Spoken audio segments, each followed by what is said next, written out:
Hello, sorry about that. We appear to be live. Yeah. We've just gone live. Excellent. Okay. Love that. No warning. Excellent. Gotta love the modern technology. Oh dear. Right. Okay. Anyway, we're here, I think. Are we here? Did everybody get a push notification? Oh, hello. My phone has... Yes. Oh, hello, John. Oh. Hello. No one told me you were going to be on, so No. I have... No, me neither. I've not got any idea about stories or who's doing what. No? Oh, well, he told me he wanted me to come since Andy wasn't here. Ah, you're very welcome.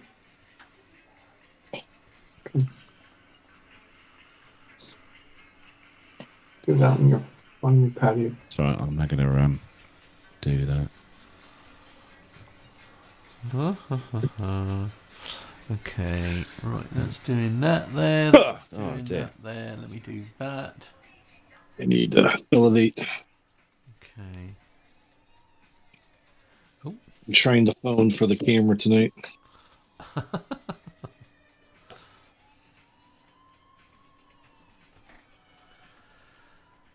Crooked.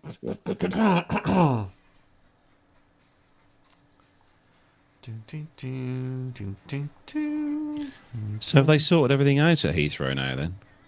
Well, it's not just Heathrow, it's all the London airports. Yeah. In fact, all the UK airports, but they are... They're only focusing on London because they only care about those. Yeah, it's all getting back to normal, but it's just a bit slow. That's all. Something crashed today? A bit of a... Technology-wise? At Nats, I think, yeah. But, of course, you can imagine that the mainstream media broadcasters have just gone absolutely ballistic over it. There's no other news in the world. No. Nothing going on in Gaza. No, all very quiet there. Yeah, absolutely. Nothing going on in America. No massive earthquake. No. That's right at the bottom of the agenda. No scary orange people doing outrageous things in America, that sort of thing. Tonight they stood down. I think they stood down the tsunami. Did they in the end? Thing, yeah. Okay. I think I've stood that down now. Yeah. Okay. So there's no more tsunamis now. Well, that is a big positive, to be fair. But that ought to be quite major, important, and/or exciting news. Did they actually say, Nev, what caused it today? Or are they just sort of like saying, It was an earthquake, wasn't it? No, I mean the right. The outage. Well, the Nats don't really know why. Okay. But yeah, it's all getting back to normal, and it'll be fine. It's a non-event. Yes. And people nothing to see here. People were stuck on the runway, according to the mainstream media. Yeah, well, that's exciting. Actually on the runway. Amazing. Right, they let them out of the aircraft and everything, did they, Nev? Dangerous, that is. Yeah, terribly dangerous. Not recommended at all. Definitely not recommended. No, the last person to enter a taxiway or runway didn't end too well for them a few weeks ago, did it? No, indeed. Here we go. I don't think they had intent to leave the runway or taxiway. Anytime soon, anyway.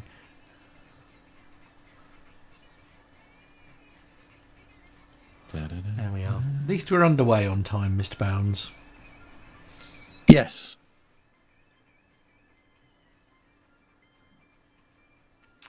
"15 seconds. Here we go. Good luck, everyone. 10, 9, 8, 7, 6, 5, 4, 3.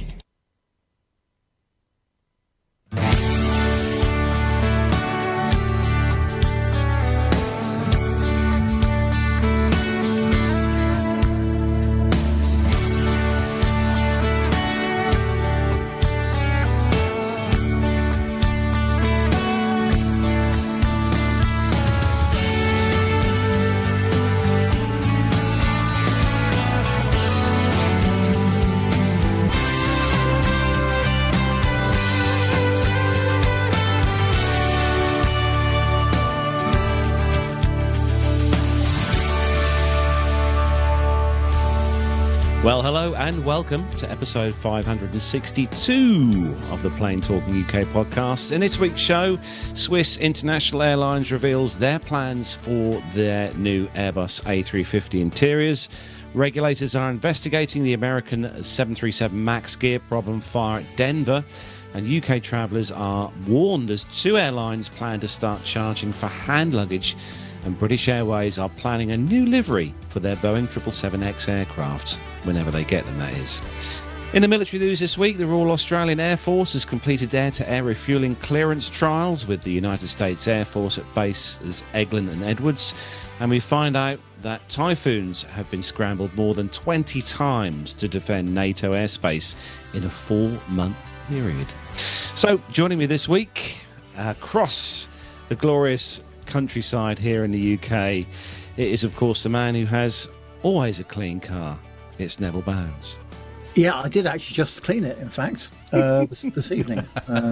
Ready for the long trip over the Irish Sea in a couple of days. But yes, hello, welcome. Hope everybody is well. Had a very good meet-up last week with our good friend Logan Lynch. Oh, and yeah. his wife Michelle, up in the Shard. Very nice restaurant in London. And joining us there was Captain Nick and his wife Gilly as well. So 6 of us were up there having some food and enjoying the wonderful views over London, which was brilliant. Great to see Logan again.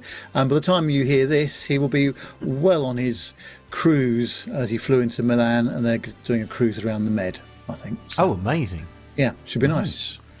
Very nice. Indeed. Sounds amazing. Do you know, one of the things I was going in my head earlier, Nev, when I was driving home, on my long drive home from work, do you miss all the flying you used to do? Because obviously you're retired now, right? We talk about it every now and again on the show, but you used to do a heck of a lot of flying, mostly pretty much every month you'd have 2 or 3 flights at least, but you all of a sudden stopped, obviously. Do you miss that?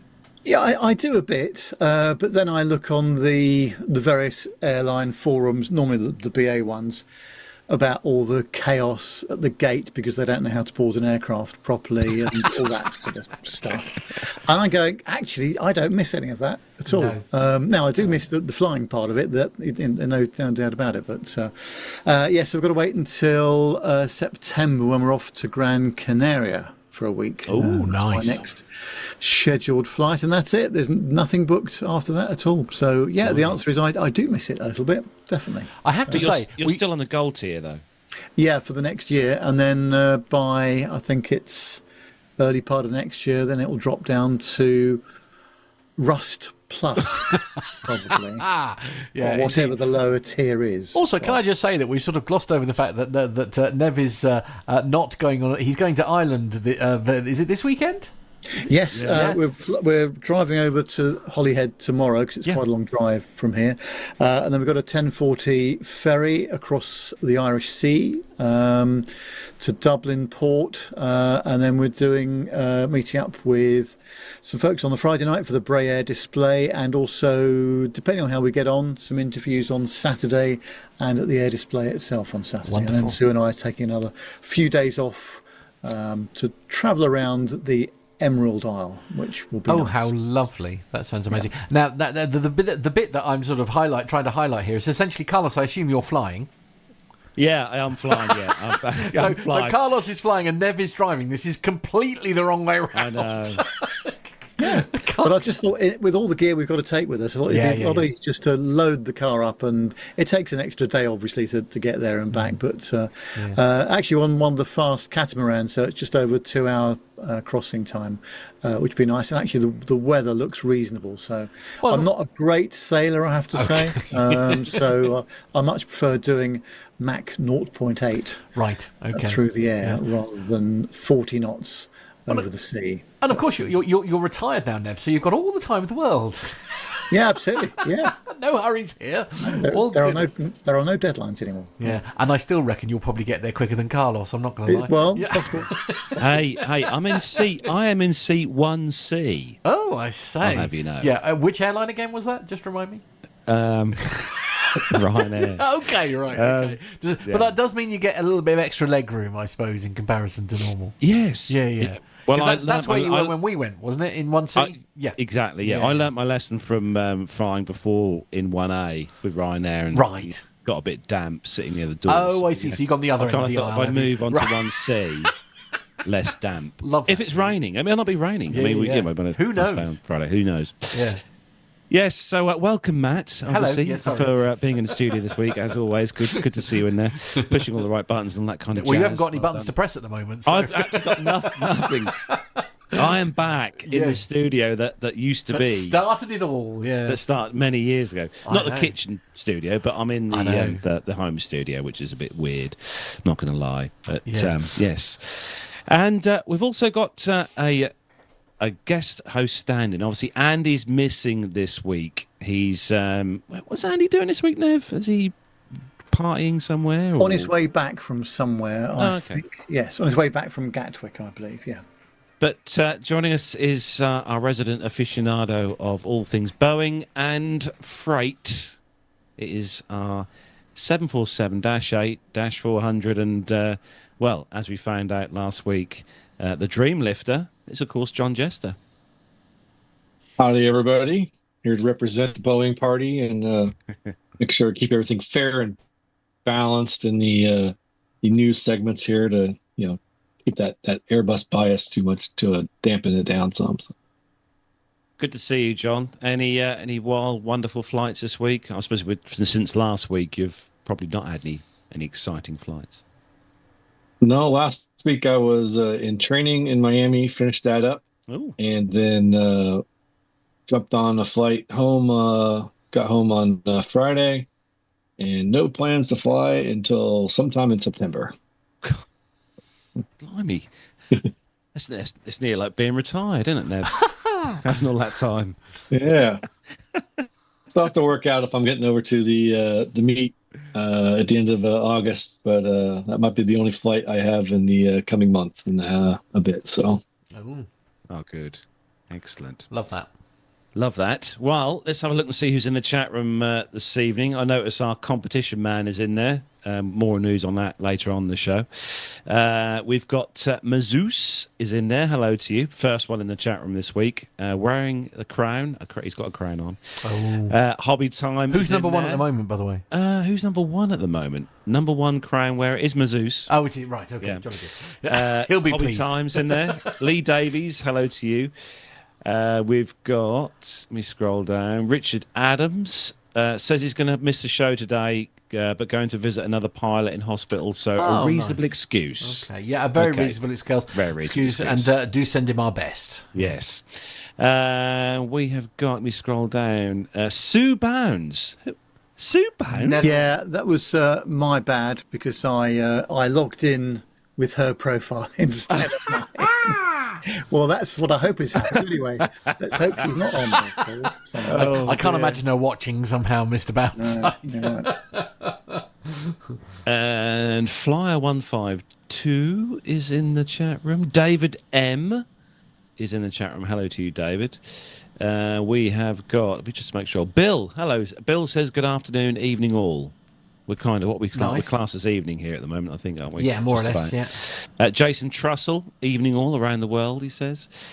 Jonathan Warner, keeping his mouth completely tight-lipped, obviously not to give away the answer to the competition to win our prize. Darren Smith, evening all... what did it say? Downloading React pictures took 1.5 hours. Oh, my word. Try and be Jonathan Warner then. Challenge accepted. 6.5 weeks. Absolutely. And we've got Mark Priestley is in there. Captain Cruz is in there. David Bone. Hello to you, David Bone. Good to see you in there. And, Jonathan Warner's tight-lipped on that. He's not saying anything. Don't forget, if you're listening to us as an audio podcast, we are live on a Wednesday night, 7 o'clock here on the YouTubes. Subscribe, hit the bell icon to be notified when we are live and recording shows as we are now, because we'd love to have you in the chat room. We really would. Right, loads to get through on the show this week, including a retro airline ad of the week this week. And I think you'll like this one, Nev. It's quite a nice ad this week, back to 1970. Yeah, 1970 for that one. Oh, wow. And also, don't forget, we've got your chance to win this. It's here. It's arrived in the post. Your very own piece of a Royal Air Force Red Arrows Hawker T1A jet, X-ray 310. It is here in my hands. But more on that later. So, commercial news time. Everyone ready? Oh, yeah. The captain has turned on the seatbelt light. Please take your seats and fasten your seatbelts.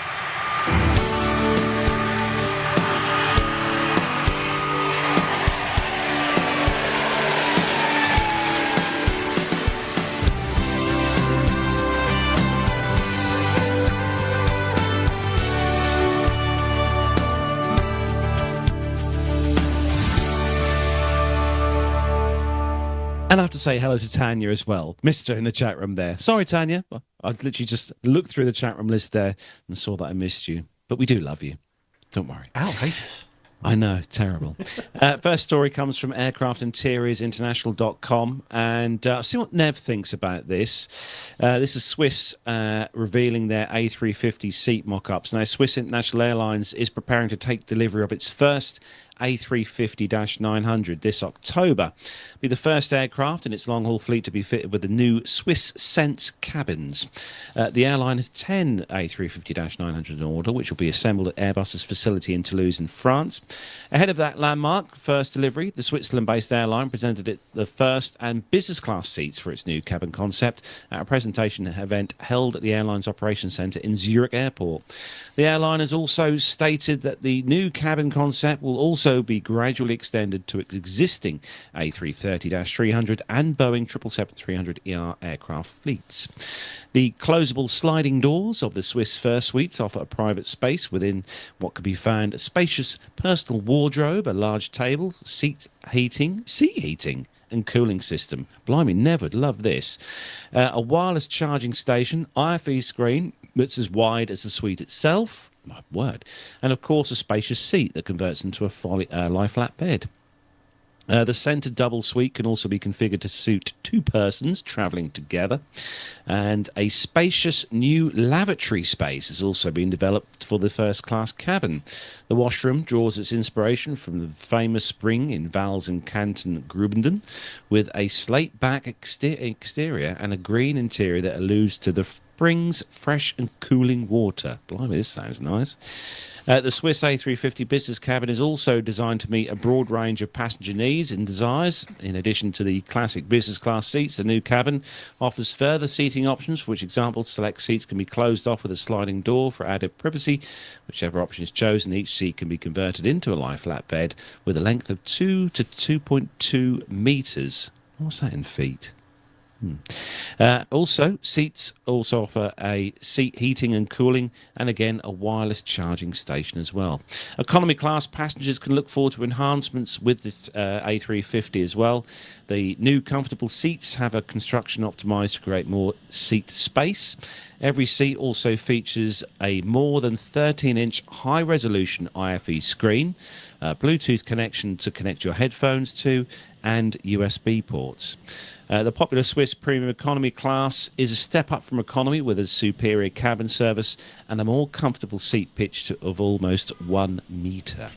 Following its delivery, Swiss's first A350-900 will initially be deployed on European routes. The airline's first intercontinental service with the long-haul twin jet will be to Boston, beginning this winter. Flights from the 1st of January 2026 are now bookable online. Now, Nev, I don't know whether you got a chance to see the pictures on the screen there, but I have to say they do look rather nice, these Swiss. I know you've flown with Swiss before, haven't you, as well? It was a long time ago. I haven't flown there. The last time I flew with Swiss, excuse me, was a A310. That's how long what ago now? it was. Exactly. John's face. And that was in the mid 1980s, I think, in the days when Airbus aircraft had a yoke. But no, the A350 looks nice. They've done a nice job with this, and actually, I've noticed that all of the operators that are using or carriers that are operating the A350 are trying to do something a little bit different because they're a little bit wider cabin space there. So Finnair did a nice job with their A350-900, and BA have done a nice job with their A350-1000. I've not been on the Virgin 350-1000, so I'll be interested to see what that's like. Yeah, I think there's always, when there's a new variant of the aircraft or new model of the aircraft being launched, there's always opportunity for improvements in cabin. Otherwise, you just end up the same as everybody else. So, carrier like Swiss probably does have to do something different. It does beg the question. We feature stories like this quite a bit on the show, and obviously Matt, we had the pictures there on the screen of this new seat and stuff. Where do you think we can go from here in regards to seats and stuff now? I mean, you've flown business class enough times on various airlines.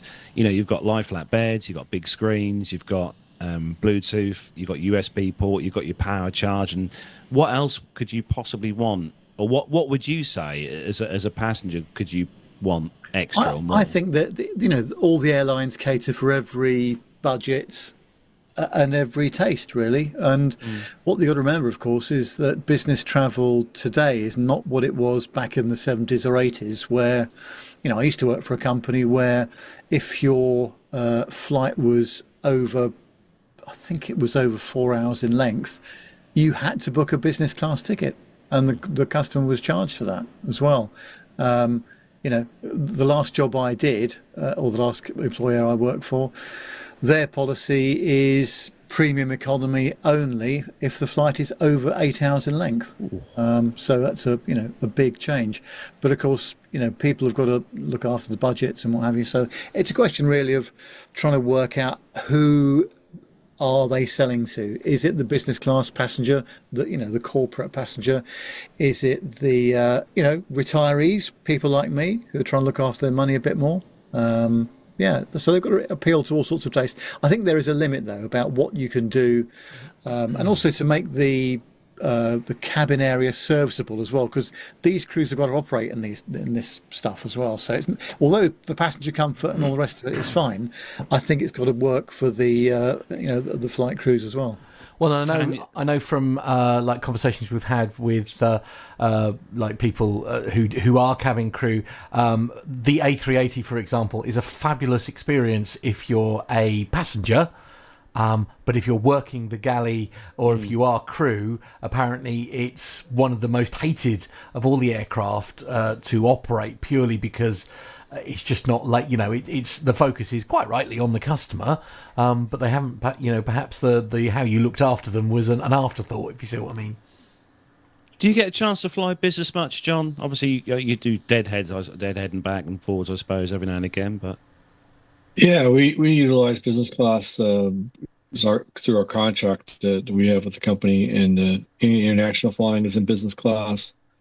The flights that are basically transcon in the United States are often business class or first class in the U.S., and it makes a huge difference in terms of arriving someplace in workable condition and being able to get off, relax, and reset for the flight that we're operating. I definitely can see it if I was working an office job and going to have meetings or trying to return back to the office to continue my normal week, that'd make a huge difference, the ability to do that. The other time I utilized it once was with the accident investigation, launched off with our crash we had, and I went to business class so I could work the entire flight, and I'd have the space to have a laptop out and not have somebody looking over my shoulder and seeing what I was doing, and keep some privacy. So there's definitely a place for it. I think these new suite kind of setups in the business class cabins are amazing. Delta's little short doors. This looks, looking at those photos, they look amazing with the full size doors. You kind of wonder about sight lines for the flight attendants in terms of being able to see what they need to see for their duties, and obviously safety for evacuations. How those doors secure, how you can get out of those doors in case of an emergency and you need to get out right now. But I think it's great to see better quality going in, more comfortable seats going in. Unfortunately, it's only in one place because we know in the back that the seats are just getting to be, fold-up chairs in the back that some cotton stretched across it to look like it's a cushion's there. It's so true. It's just so true. Quite miserable. I know that now I almost look forward to flying on American when they're old Airbuses, because the seats are more comfortable because they're the old seats. You know, when new Airbuses and your butt is part of the aircraft long before you ever land. So. I mean, I suppose also that unfortunately the reality is, and Nev has now officially sort of potentially fallen out of that bracket, of course, is that it's not really aimed at those who aren't in business, if you see what I mean, or travelling and working, as you say. I mean, you've used a great example there, John, haven't you? Where essentially, you know, you're being flown out for a specific reason. You needed to be able to do some work while you were on the way there, and also arrive fresh. And that's very much what business class is aimed at. And whilst for the rest of us mere mortals, it's a lovely idea, I guess in reality, you know, you are going to have to pay for that particular luxury if that is something that you want to do. Yeah, I think with sorry, I was going to say, Tanya in the chat room. Oh, so within Europe, a minibar. A minibar, right? Yeah. Yeah, I think Emirates or Qatar had that kind of a setup. It was interesting. But I was going to say, inside Europe, you have the option for business class. We always call it faux business class because it's just a coach seat where they block the middle. And so it does give you a little bit more space, a little bit more comfort, but you're basically more, I think, paying for access to the lounges in the airports before your flight. And then maybe a meal. So, you know, what you get out of it, varies a little bit depending on where you're at in the world. In Europe, it's just not as much of a sell for that intra-Europe flying because of the seat quality. It's just not so good. But when you go to the U.S., when you go to Asia, that seat now becomes twice the size. You're often getting a very good meal up there, you're getting free drinks, and it's much more comfortable. Inside the U.S., you have a huge market with the points that everybody collects through their credit cards and through their travels, and then they utilize that for either upgrading their stuff with points, or their status gets them an upgrade automatically, which is nice. I've benefited from that multiple times inside the U.S., so it's an important segment, but, you know, and I know that from my time at United when I worked the ramp was when they had the employee ownership program. And the big thing they pointed out was that the business travelers were providing some insane, like I want to say like 80% of the revenue that was coming into the company. And that's what you have to cater for. So got to have those people in there. And there's huge marketing departments that just sell to businesses to get a company to dedicate their travel to one brand of airline. So, right, Matt, you've got the next story. Moving on to Ryanair, and they're saving money. Well, trying to anyway. Oh, how unusual. FT.com is the source for this one, and the headline is Ryanair's chief executive has said the low-cost carrier could register some new aircraft in the UK to avoid any tariffs that the EU might levy on deliveries from the US's Boeing in the global trade war. Michael O'Leary made the remarks to analysts after the Irish airline announced that post-tax profits for April to June quarter had more than doubled from the previous period last year. It is planning on taking delivery of 29 new 737 Max 8 aircraft before next summer to increase traffic growth, which it says has been delayed by hold-ups in Boeing's manufacturing. The airline, which has 618 aircraft, is one of Boeing's biggest customers, but Boeing might face substantial tariffs on the deliveries if the EU imposes retaliatory tariffs for the 30% levy that US President Donald Trump has said he will impose on imports from the bloc on the 1st of August. O'Leary stressed that Ryanair had fixed price agreements with Boeing and insisted the manufacturer would be liable for any tariffs, but he added that the airline would still seek to ensure no duties were levied. Ryanair's post-tax profits for the 3 months to June 30th were €820 million, against €360 million in the same period of last year. I hadn't really thought of about that. If I'm honest with you, I don't know. Well, things have moved on a little bit since this story was written, actually, because they've now come to an agreement with the EU that's going to be a 15% tariff. But also, I think dear Michael O'Leary is being a bit disingenuous there when he says Ryanair's got fixed price agreements with Boeing and insisted that they'll be liable for any tariffs. Business isn't done like that. Export business does not work like that at all. The person that's selling the goods, is not responsible for the tariffs. If it's the selling and receiving governments that are, so they can't do much about that. That's what it is. Having said that, if they're saying that Ryanair's post-tax profits are 820 million euro for the first 3 months to June the 30th, that is not bad going, I have to say, by any standard. Yeah, good for them.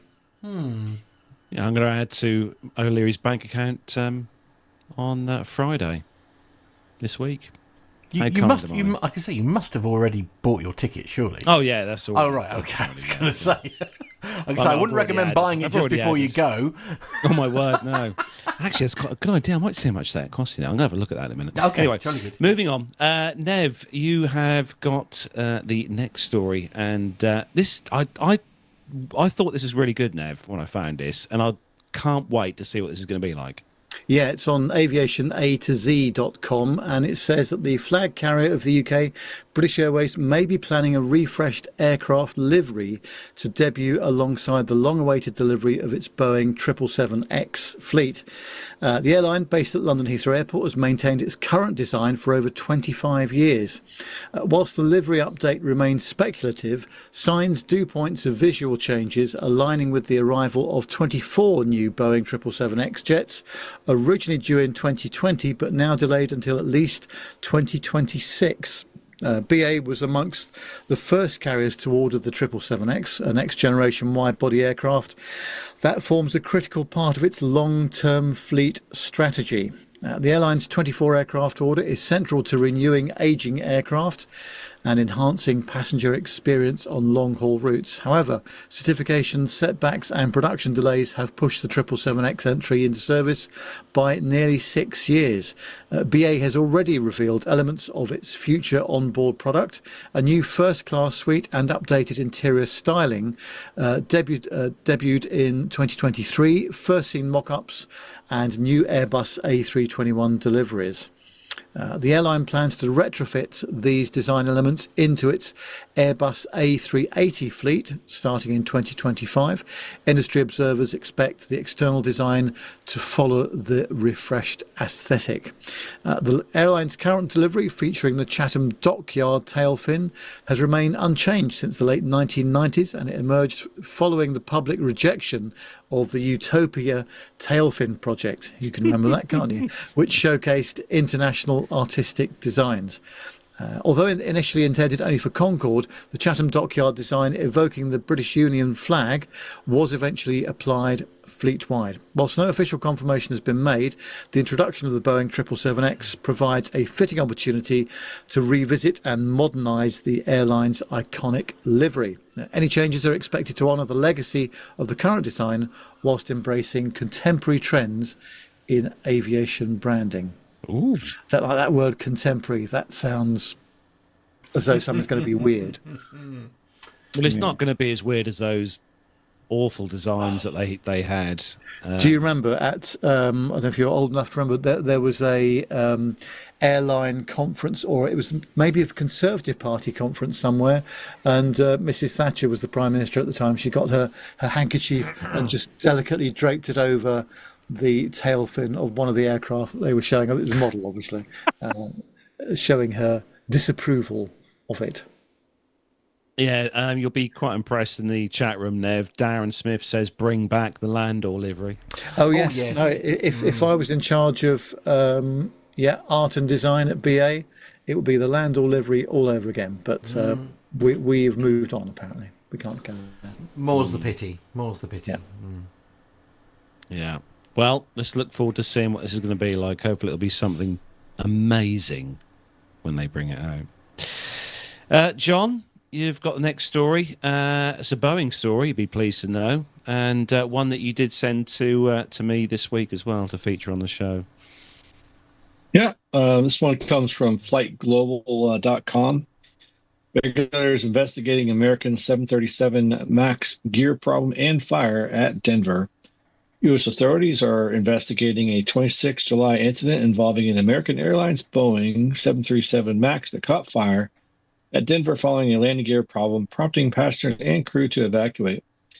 Video posted on social media appears to show the jet resting on its left side CFM International LEAP 1B turbofan.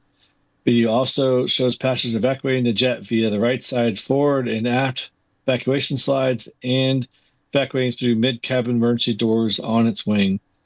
Federal Aviation Administration confirms it is investigating the incident, which involved American Flight 3023 from Denver to Miami. The problem happened as the jet was accelerating for takeoff. American Airlines Flight 333 report a possible landing gear incident during departure from Denver International Airport around 14:45 local time, says the FAA. The U.S. National Transportation Safety Board says it is aware of the event, but has nothing released at this time. Boeing declines to comment and defers to American. The airline says the aircraft experienced a mechanical issue on takeoff roll at Denver International. The mechanical issue involved an aircraft tire and flames.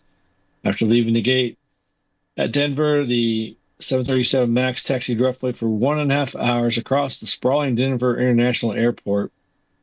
And the pilots first taxied to the threshold of runway 8, then to the runway S17 left, finally to runway 34 left, where they finally began their takeoff roll, according to data from Flight Radar 24. Jet registered as November 306 Sierra Whiskey, had been delivered by Boeing to American in July 2021, according to fleet data provider Cirium. So, yeah, that was quite the excitement, I think, for everybody there. I find it interesting. I would like to know what was going on, that they had a taxi all over what is probably one of the most sprawling airports in the world, if not the most sprawling airport in the world, in terms of its just vastness of this airport. But I did see one photo that indicated maybe a tire leaving the airplane as it was coming to a stop, which would kind of indicate why it was sitting on its side there, if it lost its gear or blown gear. I'm not sure what. I've not found any further information on this. But once again, people seen evacuating with their baggage in hand, coming down the slides. In a couple cases. Did I put the video kids for this in the and bags? There you go. I know. And also, did you notice, John, I don't know if you've seen any of the videos, but the cabin crew were really aggressive with trying to persuade passengers not to take their stuff with them. But that was to no avail. They just carried on regardless. And I'd like to go, give me your bag. I'll give it to, I'll hand it to you when you get down there, and I'll just chuck it out the door. But that's just me. Either that or take everybody that had their bags and just line them up and execute them. But I didn't say that out loud, did I? Anyways. But also, I mean, the congestion that it caused in the aisle with people trying to evacuate was horrific. So, again, a really good example of do not take anything with you. If you've got anything really important, make sure you've got it in a bag around you or in your pocket, whether it's a passport or medication or your phone, whatever it is. Well, especially if you're evacuating with your kids. Yeah.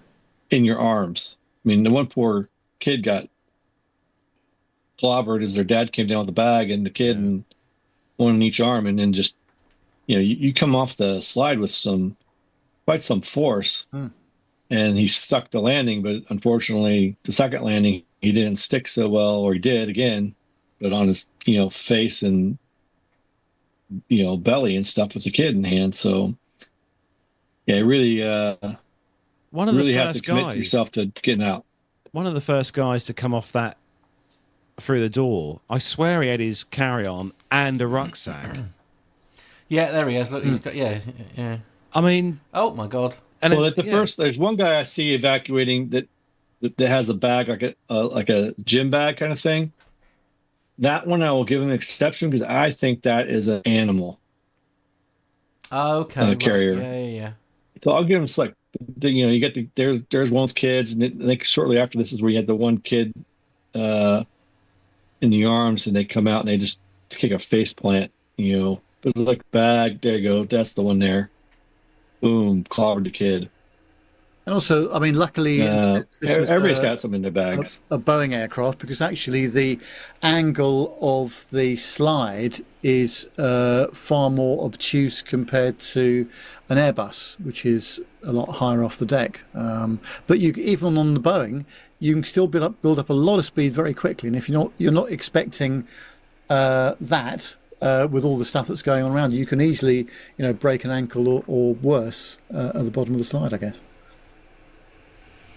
Totally. It is expected that people get hurt when they do the testing and certification for an airline for their seating arrangements. They usually will put them into a darkened hangar, and then they have like red lights they put onto the doors they don't want you to use, and then everybody evacuates. And people get hurt in those practice evacuations, and they know they're doing an evacuation. Yeah. So, yeah, I mean, I know from doing my training on it, we zinged down that slide so fast that, my backside felt like it was on fire. And had we not had padding on the far end, I think, we would probably had an injury or two because, a bunch of 40, 50-something-year-olds trying to go down the slide is not necessarily the best choice of things. Yeah, we're not young folks anymore. So, yeah, Captain Cruz makes a good point in the chat room. Says it's not a kid's ride after all. No, it's not. It's an evacuation slide. It is. But yeah, how many times have we seen this on the show now? I think every time. I mean, it's getting quite boring. Let's be honest with you. It's just don't forget, from a certification point of view, you're supposed to be able to evacuate the aircraft in 90 seconds. With half of the doors inoperative. Now, I don't think they tick the box in that case because of all the delay that was caused in the cabin by people getting their carry-ons down. Ridiculous. I mean, what we're going to see next thing we'll see is people going around to the hold and, unclipping the hold door, opening the door up for the hold on the 737 and unloading baggage. That's kind of the point, though, isn't it, Carlos? At the end of the day, it's just like you wouldn't expect to be able to gain access to your actual luggage that's in the hold and potentially about to burst into flames. I mean, you wouldn't even attempt to retrieve that. So why are you treating your hand baggage any different?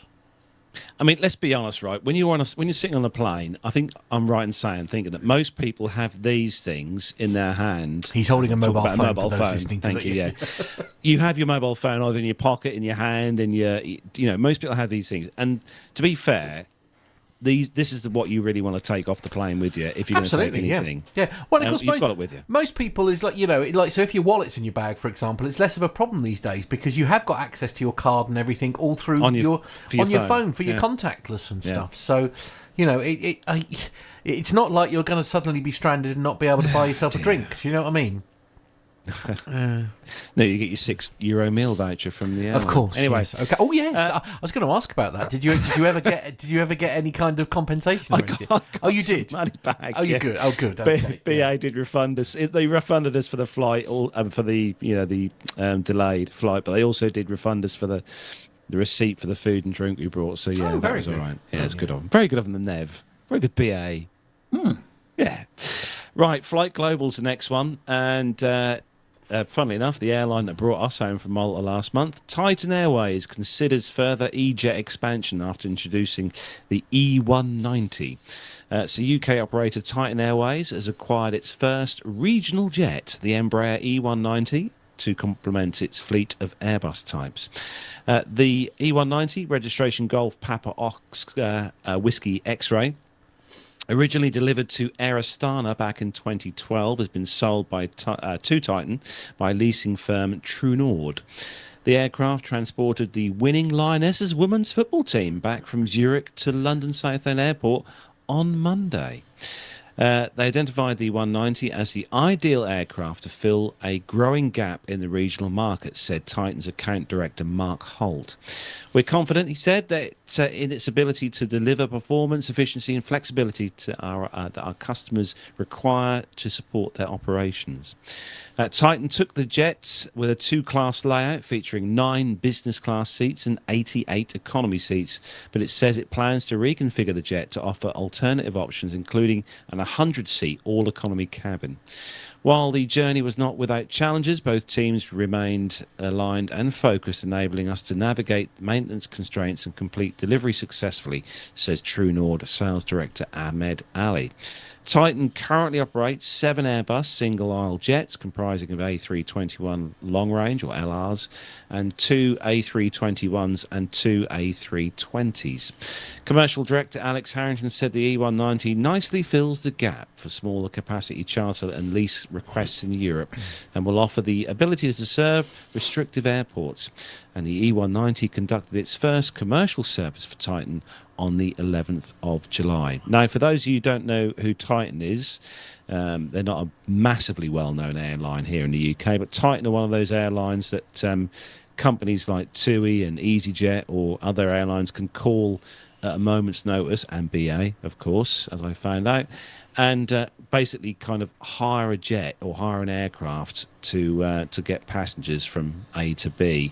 But they also do use these aircraft as well for VIP charters. So a lot of football teams, rugby teams, England football teams, as I said there, the Lionesses, they configure these in a VIP kind of seating arrangement to transport them. But yeah. Also with the E190, they can now get in and out of London City Airport as well.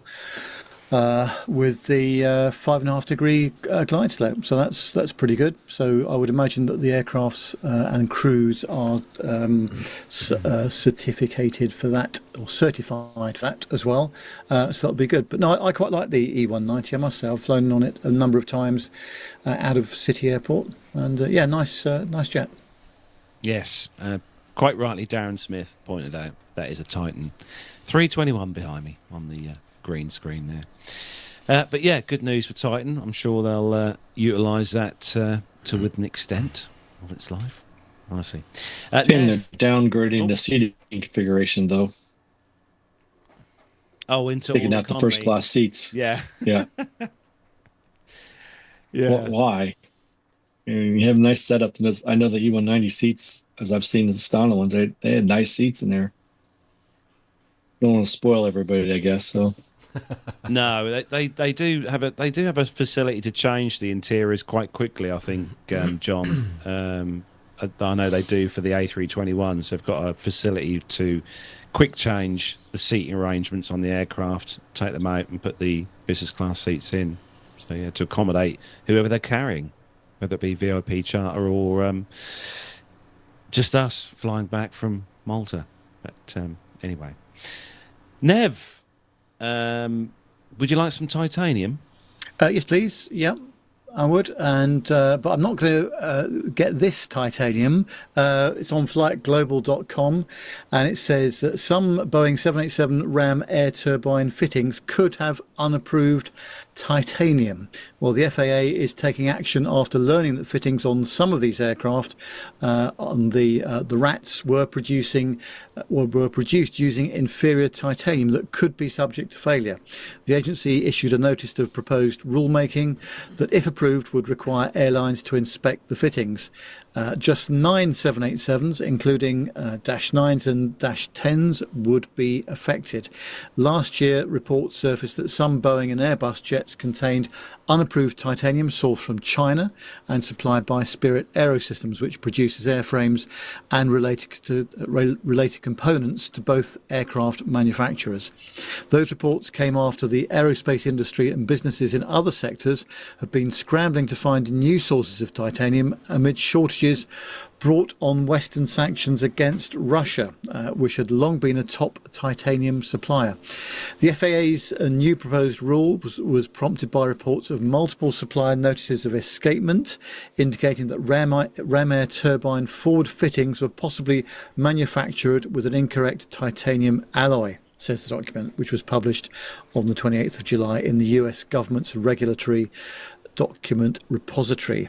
The titanium material that was possibly used is a grade 1 or grade 2 commercially pure unalloyed titanium, which has significantly reduced strength, fatigue and damage tolerance properties than the grade 5 TI6AI4V alloy that was supposed to be used, the FAA says. It does not say how the unapproved metal ended up on the jets and does not name the RAT supplier. The FAA says fittings produced with the unapproved titanium could fail when the RAT is deployed, leaving aircraft without backup power. The RATs could also break off and fall from the aircraft. The proposed rule notes that Boeing responded to the concern by issuing an alert requirements bulletin in February, and that document called on operators to inspect the RATs fittings using either the high-frequency eddy current or X-ray fluorescence spectrometer method. Yes, now you want the RAT to be working because that's the last form of defence, isn't it, when it goes wrong? So RAT availability and serviceability is vital.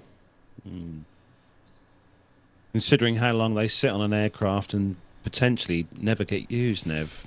Well, presumably, I'm guessing during the maintenance period they are tested. But very often aircraft will go through the whole, 28 years of their life or whatever it is, without ever deploying it in anger. You ever deployed your RAT, John? Luckily, no. I've never had to deploy it.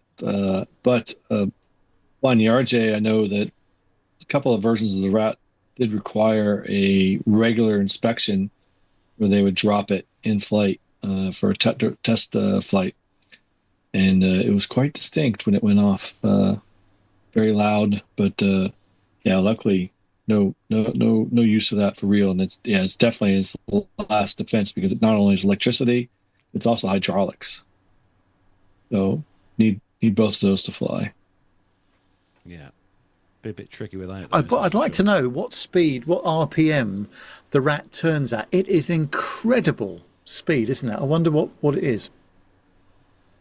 I have no idea on the RPM, but the noise it makes. When I was first married, we had an apartment that was right under the final approach path to Washington and Dulles.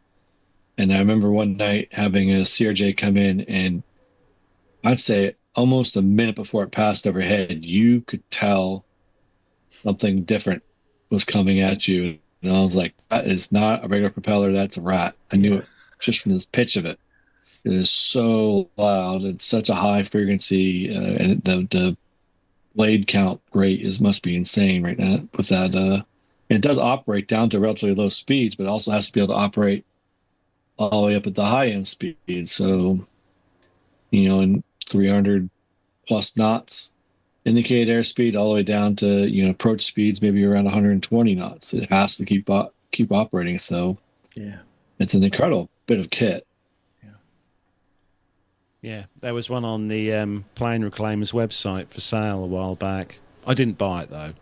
Just saying. But I think Gemma might have had a shock when you told her you were going to buy a RAT, and actually it turned out to be one off an aircraft. Yes, it was tempting. I'm not going to lie, because it was quite reasonably priced, but it was a full, I think full RAT. I think given what is literally just around the corner, I do think that would have potentially been divorce material. I'm not going to lie. Oh dear! Do you know when I ordered this the other week for the prize for that I'll give away on here, I got questioned as to what I was buying on the yeah, I know there was no hiding, I tell you. Absolutely, yes, quite right.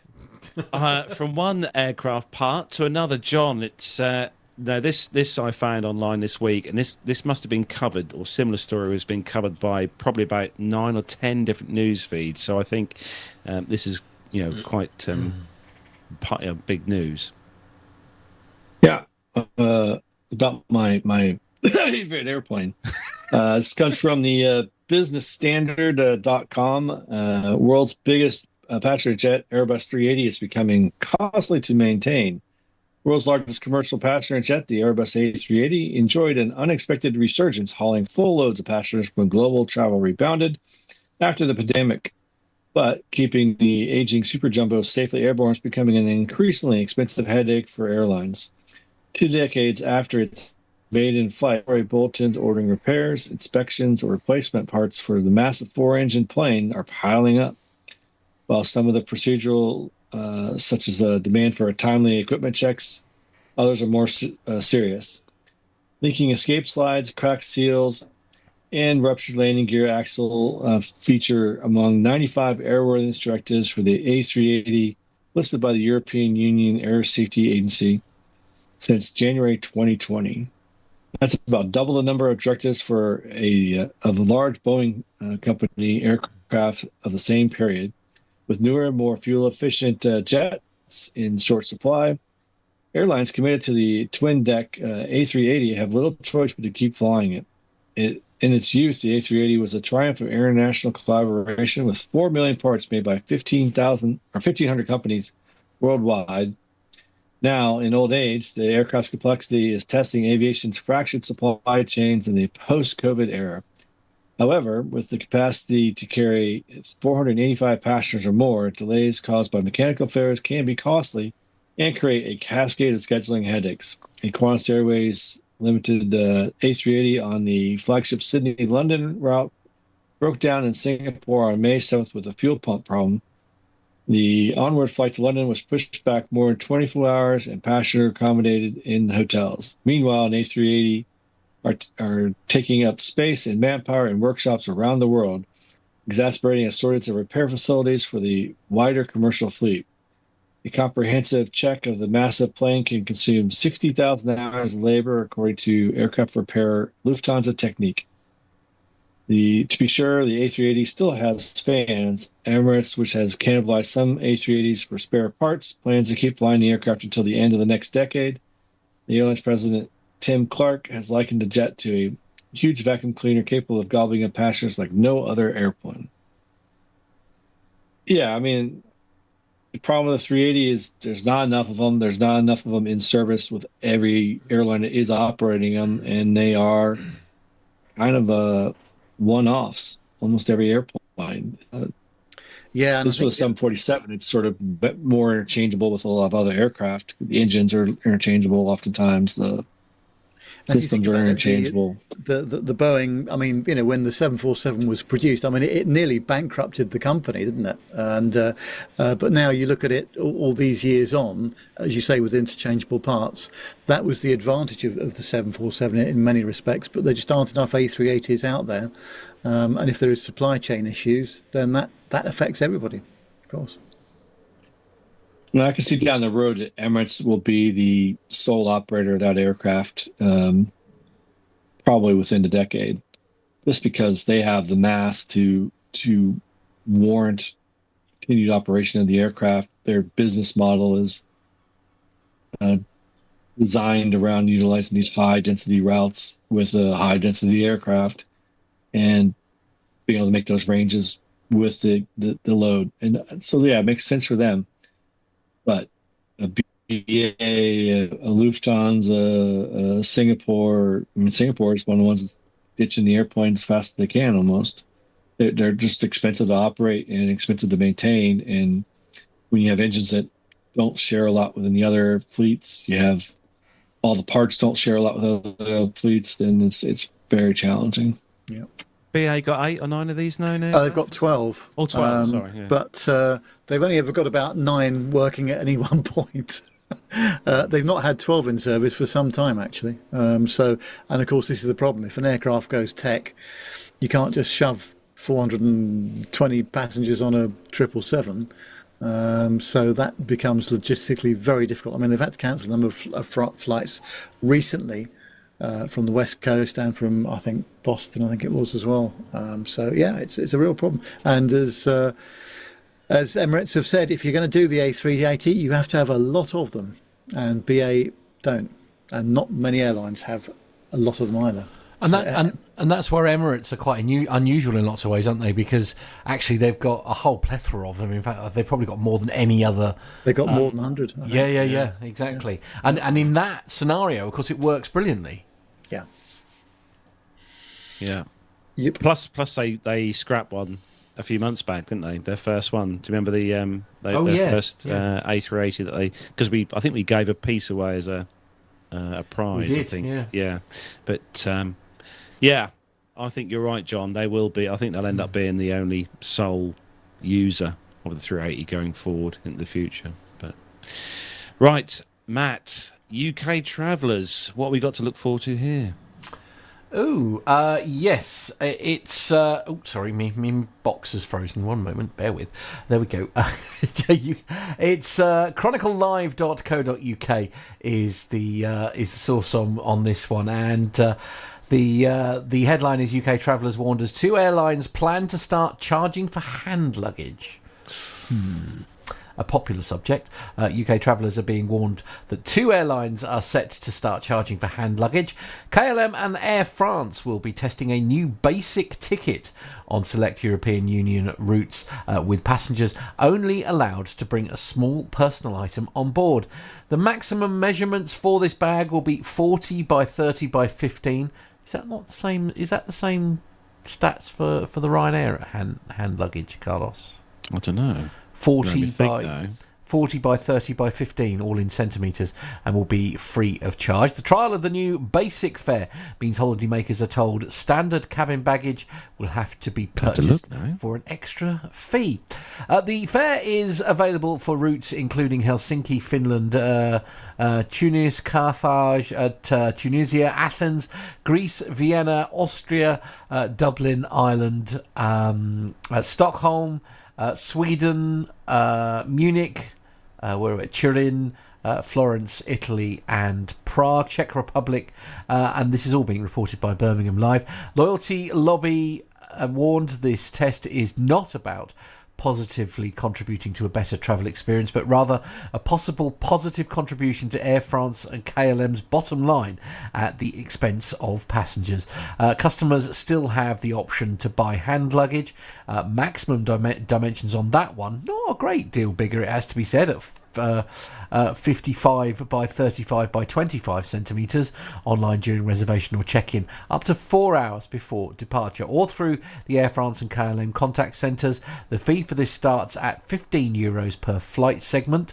Flying Blue Ultimate, Platinum, Gold and Silver members continue to benefit from free hand luggage when choosing this basic new fare. So is this a Ryanair? This is a bit of a Ryanair model, isn't it? I think that's essentially what they're trialling here. Well, Ryanair, according to this, I'm glad I just looked at this. I'm going to check mine when we come off air. I think it is regulation size because I brought it from a well-known site that sells lots of things. Okay. 55 by 40 by 20 is their carry-on cabin baggage size, maximum 10 kilos. Right, okay. So theirs is going to be 40 by 30 by 15. So, But it very much depends on the ticket you buy with all airlines, EasyJet and Ryanair. You know, because with Ryanair, as we all know, you can buy a basic fare ticket, which is just literally you carry on your phone or a tablet and walk on the aircraft. Or if you go an upper tier, you can have.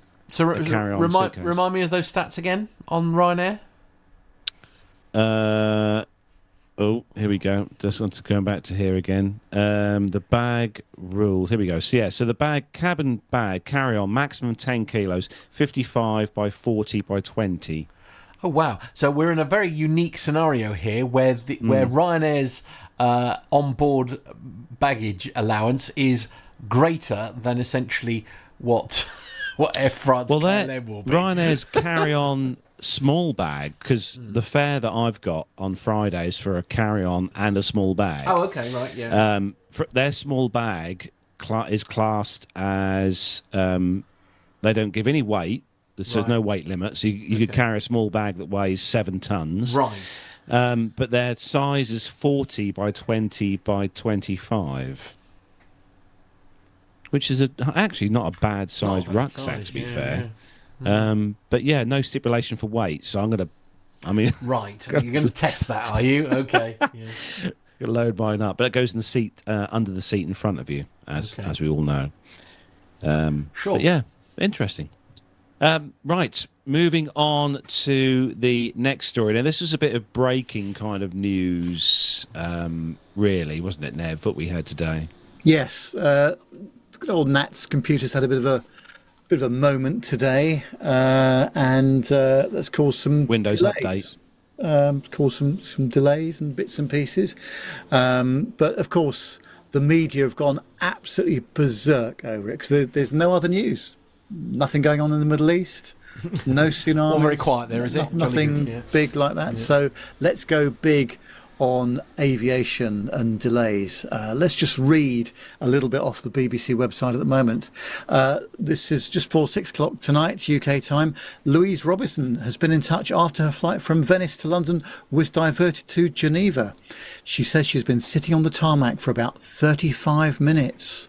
Wow. I didn't think that was allowed, was it? There you go. No, I think she's made an error. They should stay on the plane. Yeah, agreed. And it just goes on and on and on. Now, the flow rate is down to about 32 per hour rather than 45, 46 per hour. So there's going to be delays. And NATS have said there's been a total of 45 flights cancelled so far across all UK airports, not just London. And there's also been a total of 35 arrivals also cancelled. Ed Davey, leader of the Democrats, says it's utterly unacceptable that after a major disruption just 2 years ago, air traffic control was once again been hit by a technical fault. Hey, these things happen. And then the classic one from the boss of Ryanair, who has always got, an opinion on these sorts of things.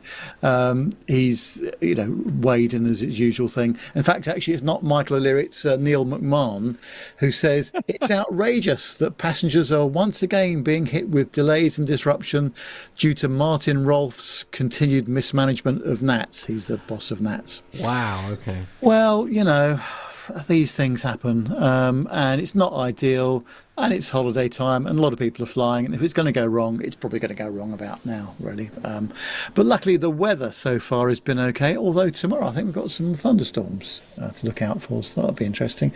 But just the BBC, Sky, CNN, the whole lot have just gone absolutely mad, as if there's been some big disaster, and it's a bit of inconvenience. But they've got everyone to send in their pictures of people stuck on the runway, in inverted commas, the usual business. It just boils my blood. But also, to be fair, not good for my health. No, quite. So what we were looking at, was it about 75 flights essentially were delayed? Yeah, across the whole of the UK. Yeah, and that's not just London. That's what I was going to say. If it was 100 flights, if it was sort of 75 to 80 flights, say directly affecting only Heathrow, then there might be cause for a conversation about all that kind of thing. But those numbers, so I've got that right then, Nev.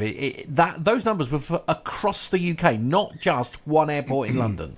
Yes, Pip is in the chat room, and he said he heard all this kicking off on the radio today. Maastricht was slowing all of London inbounds to minimum clean speed whilst they figured out what's happening. So again, that just gives people a bit more room for manoeuvre to work out if they need to divert or hold or whatever they want to do. As a nervous passenger, I would much rather they make alterations to the flying schedules and all that kind of thing to make sure that you've got that it's all safe. Do you know what I mean? It's like one of those things. So there's obviously an event going on that they're not sure what to do, and the first thing they do is they slow in the departures and perhaps make space with a few cancellations and here. All I've done is just read you some of the online stuff. Yeah. You should have seen it live. Oh, really? On the BBC.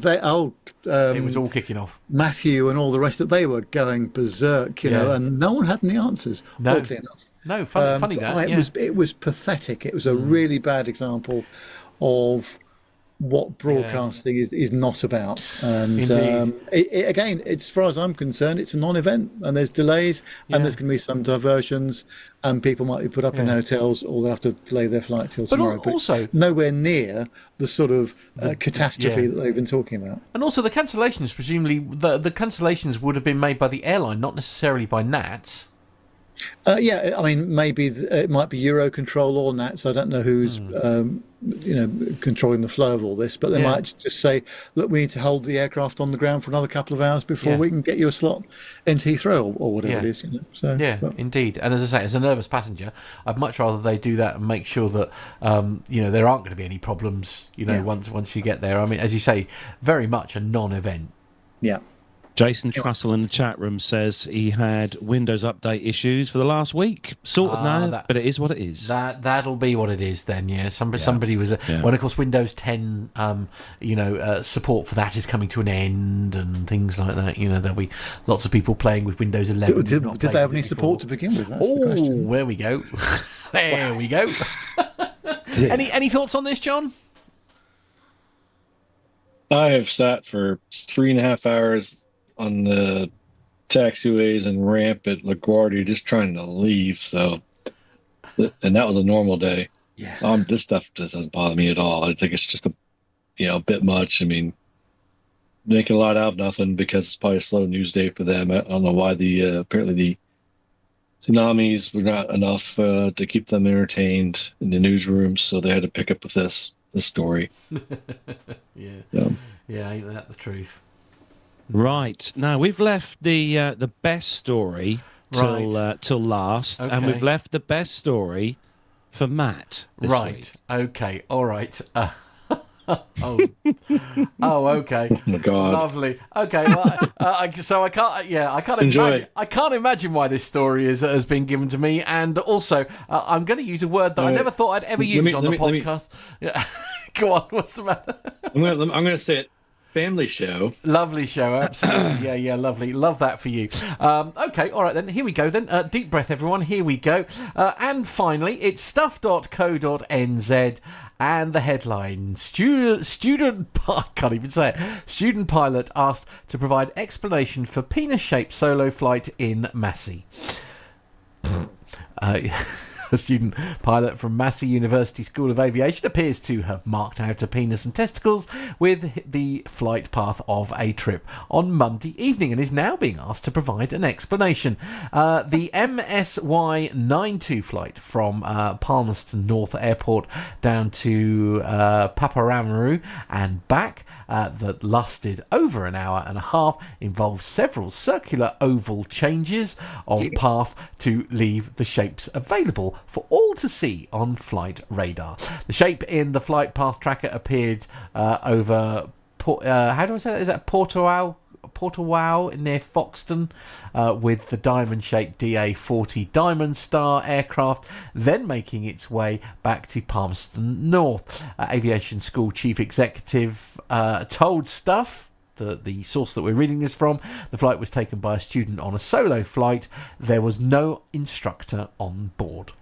The student was authorised for a standard flight to Paparamariu and back.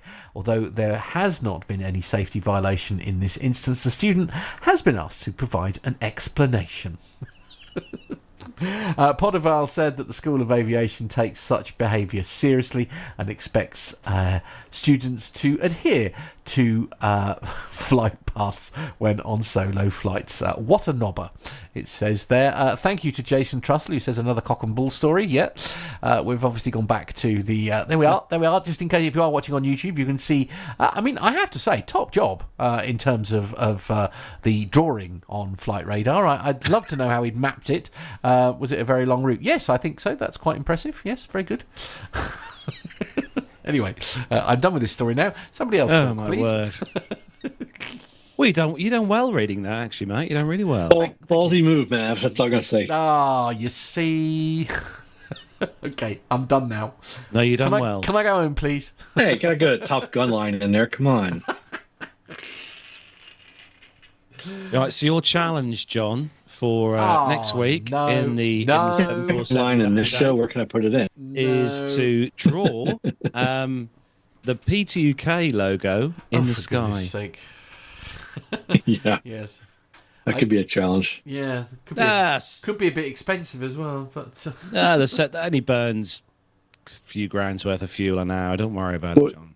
You know, delivery of the last 747, that was, they did do a 747 sky diagram on there. And I was talking to somebody in the performance and engineering department. It took them weeks to get that set up, to get all the plots pointed out, and then coordinate that with the ATC units so they could write this massive multi-state 747 message up. So, yeah, it's impressive how the guys do these things like this. Tip of the hat to them, but good luck to them in recovering from this.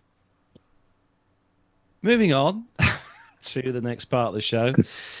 And it's that time of the week again when we're going to go back to the golden era of aviation. So, Nev, where are we heading back to this week?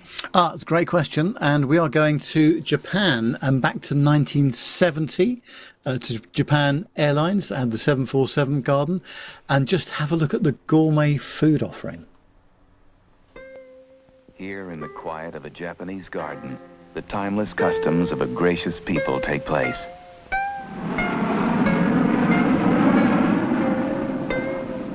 Japan Airlines has captured the spirit of the Japanese garden aboard its new spacious 747 Garden jet.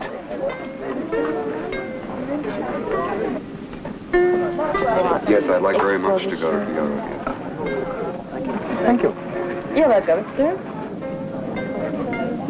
You'll like Japan. Yes, please. Everything. You can take this if you like. I love Japanese food. Can you hear the movie? This one? It's, we call it Orbi. Oh, that's beautiful. What an elegant way to enjoy a hospitality that stretches back 1,200 years and all the way to Japan. My goodness. 100. that was a proper blast from the past, wasn't it? It's you were getting all excited about the bar there, Carlos, while we were watching that. Yeah, the lounge area on there with all the beautiful plush sofa and I mean, check out that dining. I mean, Nev, there was like platters of food being served. Well, of course, those, going back to the 1960s and 70s was when you went on an aircraft for a fine dining experience very often, rather than the bus, which is what it's become in many areas. But different world back then, wasn't it? But fascinating to see how it was. Yeah, wouldn't it be nice to go back to the days, and we were talking about at the top of the show, weren't we, about go back to the days when the seating on airliners had a cushion that was, you couldn't grab comfy it because it was so thick. Yeah. God, imagine that now. My word. Anyway, moving on with the next part of the show. It's Nev's favourite part of the show. Nev, what is it? It's the military, unfortunately. What's up, bogeys 13550, Angel 16, heading 340. Okay. 100 bogeys.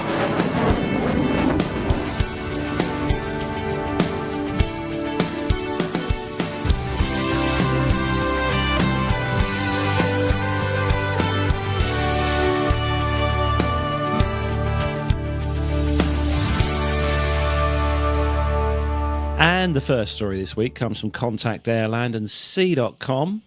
Fit that all in a pint. Air-to-air refuelling trials complete. So the Royal Australian Air Force has completed air-to-air refuelling clearance trials with the US Air Force at US Air Force's bases at Eglin and Edwards.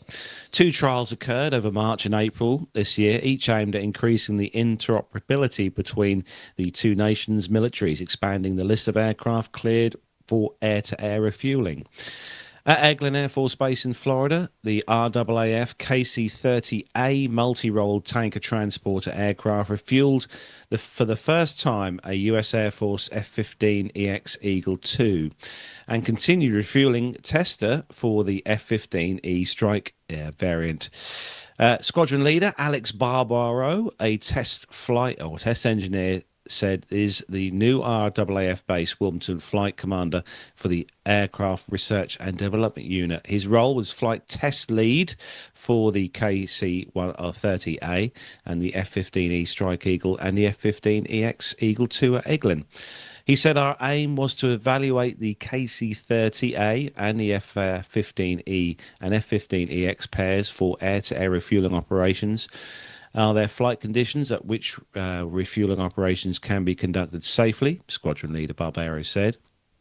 Flying one aircraft immediately behind another, making physical contact between his aircraft and then transferring fuel between them can be risky, as we all know, particularly when it's the new aircraft pairing. Things can go awry and you don't want to approach it the right way. Now trials at Eglin and Edwards are complete. There is work to be done back home to complete the findings. No doubt a stack of paperwork, I'd imagine. But yeah. Air-to-air refueling, one of the things I would love to see up close and personal. So if anyone's watching who works at an Air Force base here in the UK, let me know. I'd love to go and see this. You never know. Might get a chance one day.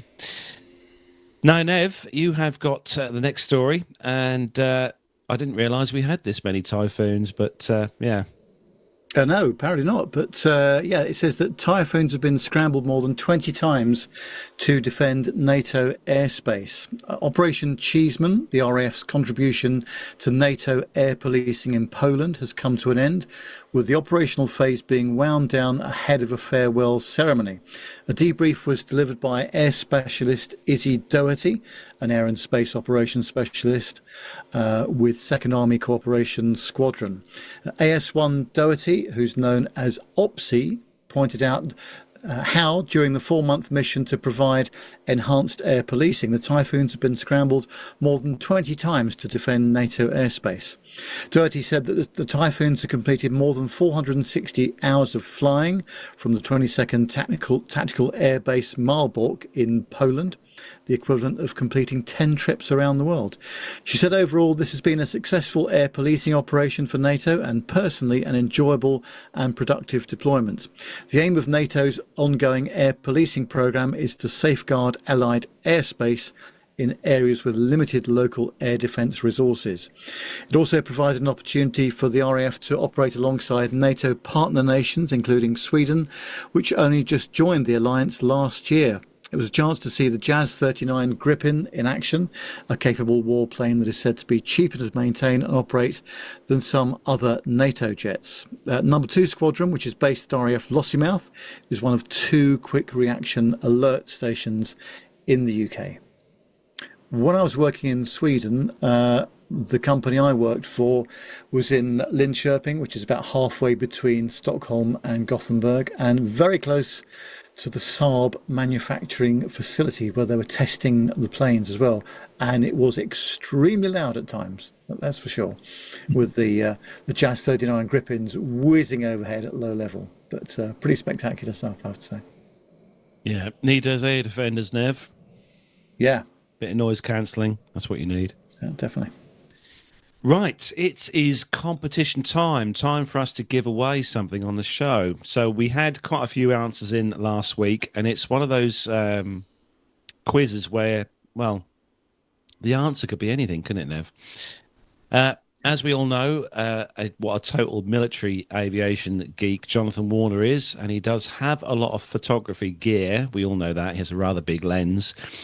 He takes it with him each year to RIAT. As we know, RIAT was last weekend, and just as well, it's all digital these days, as he doesn't have to take all those rolls of 35mm film to the chemist. Imagine all those envelopes. So, your chance, we're going to run this for another week, just to give everyone a chance to send in your answers. Now, your chance to win your very own piece here of a Red Arrows Hawk T1A, X-ray 310. Matt's got the pictures on the screen for those of you watching in the world of YouTube. So the question that we are asking you this week, or the question we're asking you to win this, is how many still photos? That's how many still photos did Jonathan Warner take at RIAT 2025 this year? So we're going to take the closest answer to the figure that he got, which we do have the figure. He has sent us a screen grab, which we will send. We will show on the show of how many pictures he took at RIAT this year. So it'll be the closest person to how many pictures Mr. Warner took at RIAT this year. He's in the chat room. He says, "Oh, I know." Because as we all know, if for those of you who are regular listeners of the show and have been for a long while, we all know that Mr. Warner does take a few photos at RIAT. So send your answers in to us here at the show. It's podcast@planetalkinguk.com. That's podcast@planetalkinguk.com. So for your chance, as I said, to win that awesome tag. Now, Nev, it's a special piece of tag. It's come from somewhere, hasn't it? Apart from the aircraft itself. Yeah, it was actually cut from the aileron of X-ray 310 and removed from the aircraft because of a number of dents that were found on it, and it was taken out of service. So the size of the tag itself is approximately 6 centimetres by 4 centimetres, and as you might have seen on the screen just now, it also comes with a copy of the removal paperwork. So really, a genuine piece of aviation hardware and the documentation to go with it. Yeah, it's quite cool. It's quite interesting, isn't it, Nev? Yeah, definitely. And I have to say, before it came, until it came, I didn't realise what that kind of interesting. I don't know if you can see that on the YouTube feed there. Kind of honeycomb kind of structure it has on that piece. So yeah, your chance to own this tag, and it is that simple. Just give us a figure. I can tell you now that it is more than one. Oh, you've given it away now. Oh, that's the only clue I'm giving you. That is more than one photo. Any ideas, Mr. Smith?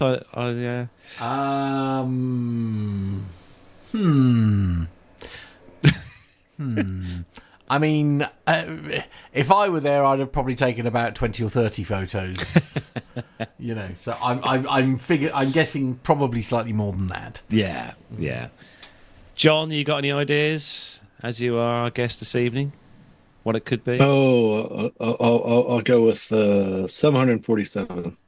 I see what you did there. That was quite clever. I was going to go with 321. Actually, were you? Okay. All right. I'm going to go with 380. I'm going to go with 1011. Ah, you and that bloody TriStar. What is the matter with you? Anyway, right, Nev, we are off to a very special air show this weekend, aren't we? Yes, we are. Off to the Bray Air Display. I have all of the gear behind me, and we're going to put it in the car. We're going to go over on the boat. And we don't know quite what we're doing yet, but we are hopefully got some interviews lined up with some of the flight crews. All being well, just waiting for confirmation on that. It's the biggest free event in Ireland, and I think traffic is going to be a bit challenging by the sounds of things as well. So have a look at the brayairdisplay.com website. If you're thinking of coming, car parking is €12 for the north or the south car parks, and you have to have a car park permit in order to park your car. We're having to get some great content from there as well. Also, I've just had a message from Captain Al yesterday. He is returning from Oshkosh with a lot of content for the show, just editing it together for us at the moment. So we'll be playing that out in the coming weeks as well. Sounds though he had an awesome time there. Ooh. And then, of course, on Saturday the 30th of August, we've got our PTUK summer meetup at Beccles Aerodrome. So join us for lunch from 12 o'clock onwards have a look at some GA. And yes, I shall be there as well with many of our listeners too. I think Jenny Parkins is going to be there, and many other people as well. So I'm really looking forward to seeing everybody again. Let's hope the weather behaves itself. But even if it doesn't, at least we've got some nice food there, because the food they do there is very tasty, I must say. Yeah, it should be. Hopefully, fingers crossed, we will have some of this good weather that we were currently been experiencing. Well, it's not been too bad today, but yeah. Let's keep our fingers crossed for that, and also for this weekend. I haven't actually looked, Nev, to be brutally honest with you. It was talking about a bit of. It said a bit of light rain and drizzle at one point on the thing for Saturday. I'm just going to look on the thing now and see what it says. We type in Bray, Republic of Ireland. Actually, Saturday now, they've changed their minds. It's going to be sunny intervals and light winds. So it looks like a 7 mile an hour northwesterly for most of the day, with a bit of cloud and a bit of sunshine. So that's not what they were forecasting previously, which is the correct answer. So, but it's Ireland, and you can get 4 seasons in one day. Very much so, yes. So we're packing for every eventuality. I better put the rain jacket in then. Yeah. I did literally last night dig it off the last thing before we were packing up all the stuff for the house. I thought, no, I'll leave that out just in case. So, yeah. Are we allowed to ask when move day is? Oh, yes. It's Monday, as in the 4th of August. So, yeah. How are you feeling? I can't. I just want to go now. You know, when you get to that stage where the house is in such a mess at the moment with stuff, which for you and Gemma everywhere. Is actual hell. Yeah, I can imagine. Yeah. You know, I mean, heaven or God forbid if the Amazon driver comes to the front door now, because it would be a challenge. Right. Yeah. Love that. We've got to the stage where we have to open the window now at the front of the house and say, "Oh, just pass it here, thank you." Lovely. Oh, that's nice. Good, well prepared though. That's what we like. So, depending on how we get on next week, I may or may not be on the show next week, but I will play it by ear. Hopefully, depends how excitable things are on the day. But fingers crossed. Open Reach are coming out on Wednesday morning. Oh, careful. It's a bit organised. Oh, exciting, isn't it? But yes, so exciting times. It was a bit sad to take apart the old studio this week. Yeah, that was one of my tasks. Sad to see that go, because it was a labour of love for both me and you, Mrs. Smith, as well. Yeah, worked out well in the end. We'll have it all working beautiful again in no time in its new home. It'll be fine. I hope so. Right, let's have a quick round robin before we wrap up the show this week. Let's start with you, John. What you got planned for the next week? Well, I'm bidding everybody adieu as I head off to France for vacation for a couple of weeks up in the Alps by the Swiss border. Again, no flying, just some low-level high-speed driving in a rented van to get down there. And some French wine and cheese to, take the tinge off of things. So can't complain too much.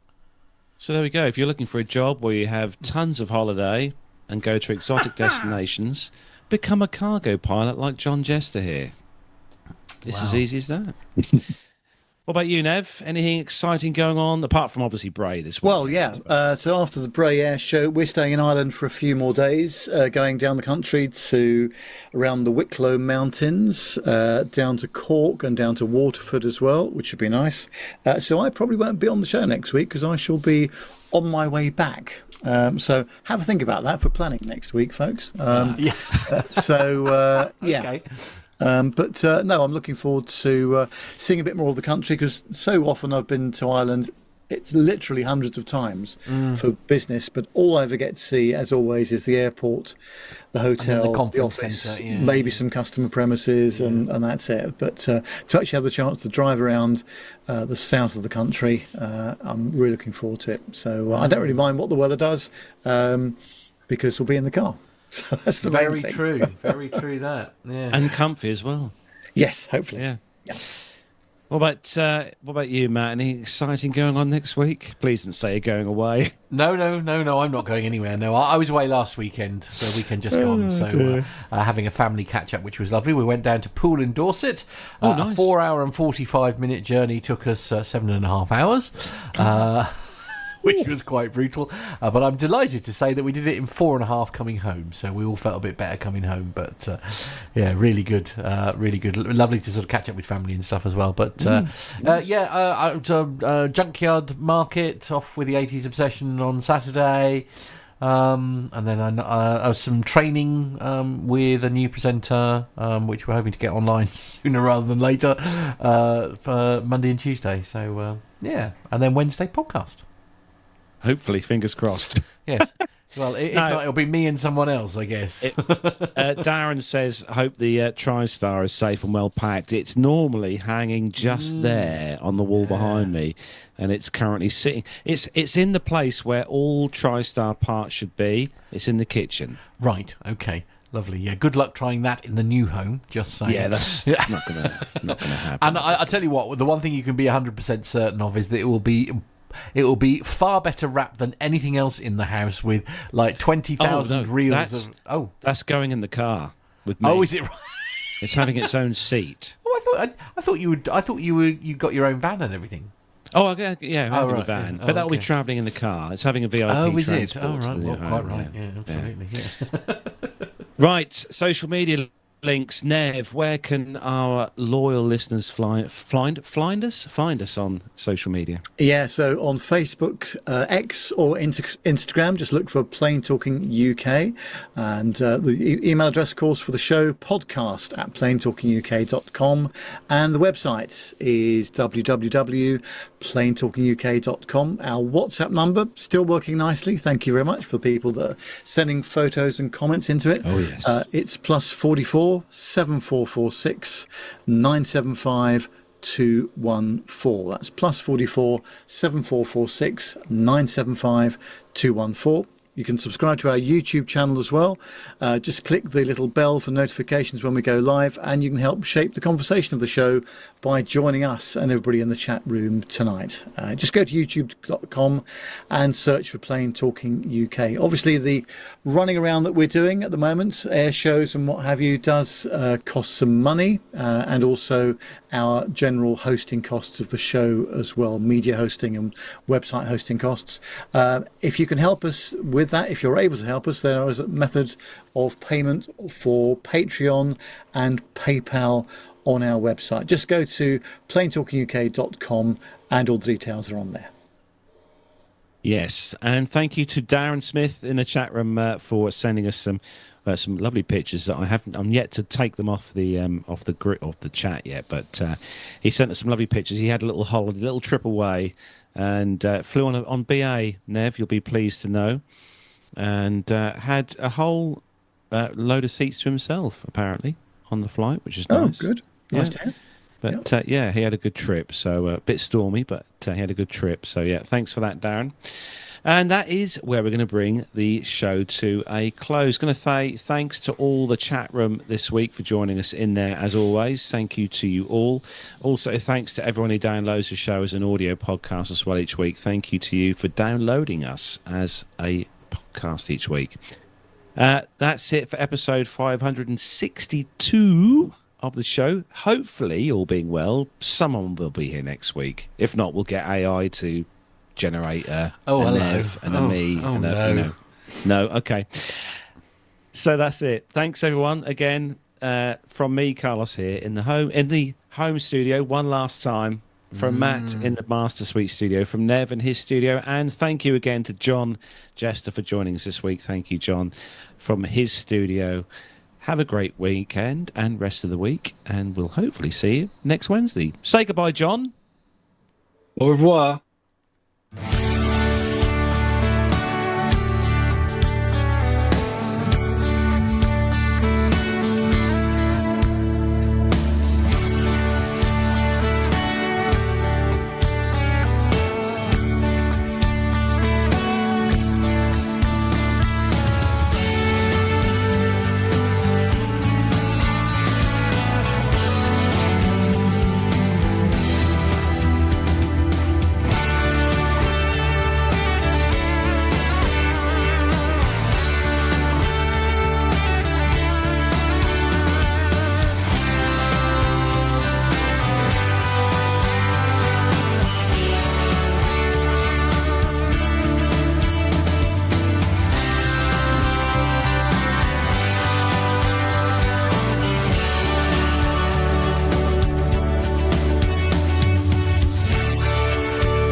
I'm not going to lie.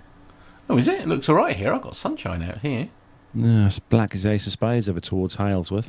Oh, right. Oh, no, I can't quite see that far round. I'm looking towards town, where I am. Oh, that was exciting. It was. Went very well, gents. Thank you.